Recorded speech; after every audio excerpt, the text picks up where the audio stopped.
மற்றும் ஒரு அண்மைச் செய்தி. சென்னை தண்டையார்பேட்டையில் கஞ்சா விற்பனையை தட்டி கேட்ட 23 வயது இளைஞர் அடித்து கொலை செய்யப்பட்ட செய்தி அதிர்ச்சி அளிப்பதாகவும், போதைப்பொருள் புழக்கத்தை தட்டி கேட்டால் கொலைதான் இந்த ஆட்சியில் பதிலா, இதுதான் மாற்றமா என்று எடப்பாடி பழனிசாமி கேள்வி எழுப்பியுள்ளார்.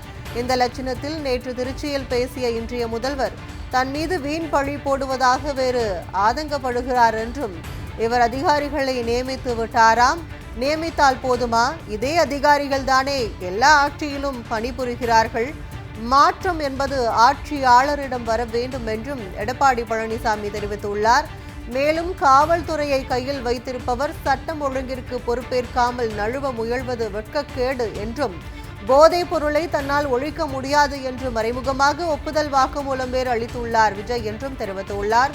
உங்கள் உதவியாளர் வீட்டு விழாவை சிறப்பிக்க தமிழக பெண்களின் பாதுகாப்பை காம்ப்ரமைஸ் செய்தீர்களா என்றும், நீங்கள் அடுத்த வாரம் துவக்கும் வரை தமிழக பெண்கள் பாதுகாப்பு இன்றி இருக்க வேண்டுமா என்றும் அடுக்கடுக்காக எடப்பாடி பழனிசாமி கேள்வி எழுப்பியுள்ளார்.